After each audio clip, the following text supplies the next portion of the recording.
Hi, today we are going to be looking at subtracting a fraction from a whole number. So a problem like this is going to look something like this. Let's say that I have 3 wholes and I need to subtract 1/2. Now, just like in all math, you always start with your smallest category. And what this really says is I have 0 fractions and I need to take away 1/2.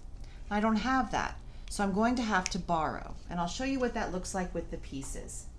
So this particular problem, here I have 1, 2, 3 wholes, and I need to subtract 1/2. So what I'm going to do is I'm going to take one of these wholes and I'm going to trade it in, but I don't want to change the value. Since I'm working with halves, I know I need to trade this in for 2 halves. So this guy goes away, and I trade it in for 2 halves right here. Now I have 2 wholes and 2 halves. On paper, the 3 becomes a 2. There's my 2. And now I have 2 halves. Now I have enough to subtract. If I have 2 halves, I can now take away 1/2. That leaves me with a half.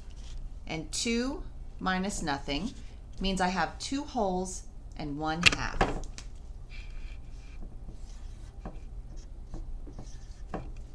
Let's try another problem. I'll clear the board and set up a new problem.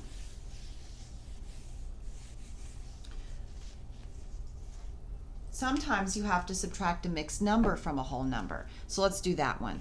Let's say that I have 4 wholes and I would like to subtract 1 and 2/7. So what would this look like? Now we know that with a subtraction we only build the first number and we remove from it. So what I have now is 4 wholes.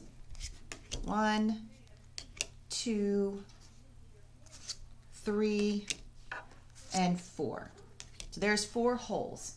And again, we always start with our smallest category, 2/7. I don't have any sevenths. So what I need to do is take one of my wholes and trade it in for sevenths.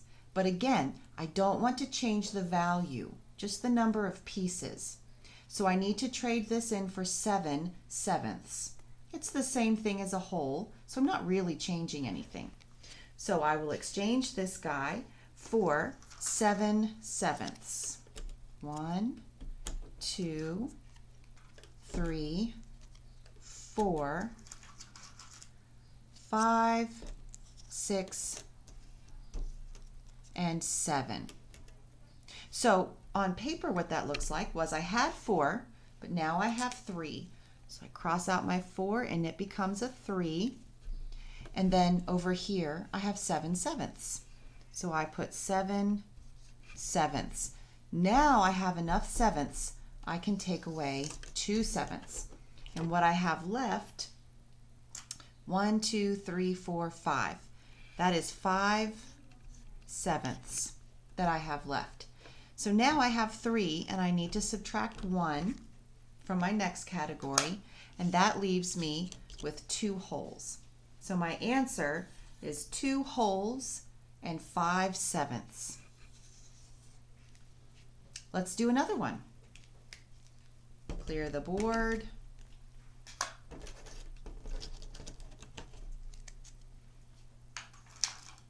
Erase the problem, and we'll write a new one.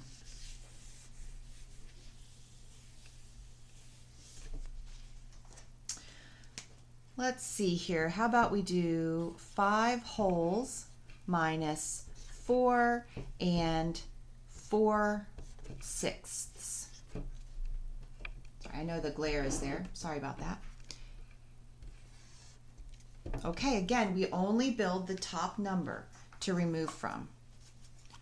1, 2, 3,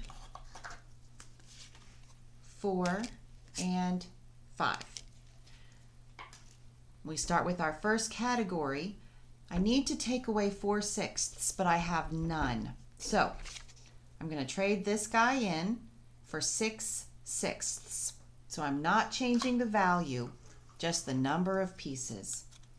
1, 2, 3, 4, 5, and 6. Do you notice every time I change in for a family, it's always the same number in the numerator as the denominator? That's because that makes a whole number.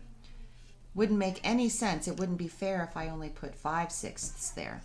And it doesn't make any sense for me to trade it in for halves, right? So now I no longer have 5. I have 1, 2, 3, 4. So I cross out the 5. It becomes a 4. And over here, I have 6/6. Now I can certainly remove 4. And there's my answer, 2/6.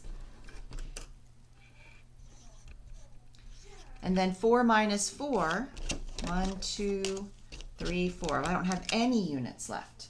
So my answer is just 2/6.